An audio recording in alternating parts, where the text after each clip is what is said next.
বিদ্যালয়ের নয়া দালান বাড়ি এবং ভূমি পূজন উদ্বোধনে আজ উপস্থিত ছিলেন রাজ্যের মুখ্যমন্ত্রী ডক্টর মানিক সাহা। আগরতলার উত্তর বাধারঘাটস্থিত বাপুজি বিদ্যালয়ের উচ্চ বিদ্যালয়কে নতুন ভাবে সাজিয়ে তোলার পরিকল্পনা হাতে নেওয়া হয়েছে। অনুষ্ঠানে স্থানীয়রা উপস্থিত ছিলেন, উৎসাহ ছিল বেশ লক্ষণীয়। এই বাপুজি বিদ্যা মন্দির উচ্চ মাধ্যমিক বিদ্যালয় যথেষ্ট বহু বছর যাবৎ কিন্তু চলে আসছে এবং এবার তাকে নতুন করে সাজিয়ে তোলার পালা। আজ ছিল ভূমি পূজন, যেখানে উপস্থিত ছিলেন রাজ্যের মুখ্যমন্ত্রী এবং মেয়র দীপক মজুমদার সহ অন্যান্যরা। আজকের এই অনুষ্ঠান থেকে কি বলছেন মুখ্যমন্ত্রী শোনাবো। এখানে 1952 সালের শেষের দিকে 1953-তে জানুয়ারিতে বিদ্যালয়টি আনুষ্ঠানিকভাবে তার পথ চলা শুরু হয় এবং এখানে স্বর্গীয় নবীন চন্দ্র চক্রবর্তী স্কুলটি স্থাপন করার জন্য প্রায় 1 কানির মতো জায়গা উনি দান করেছিলেন। আজকে অত্যন্ত ভালো লাগলো ওনার যে বংশধর, যা আমার কাছে খবর এলো প্রায় উনি বোধ ভাতিজা খুব সম্ভব, শ্রী দেবব্রত চক্রবর্তীকে আমরা এখানে সম্বর্ধনা দিলাম। এরকম বহু জায়গায় ত্রিপুরাতে আমি বহু জায়গায় যাই, এরকম 1951, 52, 53 বহু জায়গায় এরকম মানুষ তারা কিন্তু বিদ্যালয় তৈরি করার জন্য তারা কিন্তু জমি দান করেছেন।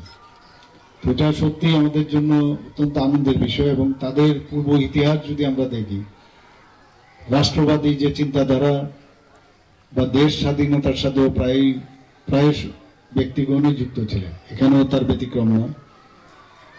এবং এই স্কুলটি এটা কিন্তু প্রাইমারি স্কুল ছিল প্রথমে, সেখান থেকে উচ্চ বুনিয়াদী স্তরে উন্নতি হয়। পরবর্তী সময়ে এই স্কুল স্থাপনে যাদের যোগদান বিশেষভাবে যোগদান করেছেন তাদের নামগুলো আমি উল্লেখ করছি। ভূপেশ চক্রবর্তী মহোদয় ছিলেন, সুরেন্দ্র দাস, ইন্দ্র কুমার দাস, কার্তিক চক্রবর্তী প্রমুখ। এখানে যারা আমার এই এলাকার যারা বিশিষ্টজনেরা আছেন তারা নিশ্চয়ই এই নামের সাথে পরিচিত। এবং 1968 সালে এই স্কুলটিকে হাই স্কুলে আপগ্রেডেশন করা হয় এবং এই স্কুলটা তো আমি অনেক জায়গায় যে পুরনো যেহেতু স্কুল হয়েছে সেগুলোকে আমরা নতুন ভাবে ডিমোলিশ করে নতুন ভাবে আমরা তৈরি করছি। তো এখানেও তার যে দুর্বল পরিকাঠামো ইনফ্রাস্ট্রাকচার সেটাকে ভেঙে আমরা দ্বিতল, এখন আপাতত দ্বিতল বিল্ডিং আমরা তৈরি করার চিন্তা ভাবনা করেছি এবং সেইভাবে আজকে ভূমি পূজন হলো। আপনারা শুনলেন মুখ্যমন্ত্রীর বক্তব্য। তিনি তুলে ধরলেন যে এই বিদ্যালয় তৈরি করার পেছনে কারা ছিলেন বা কারা যুক্ত ছিলেন।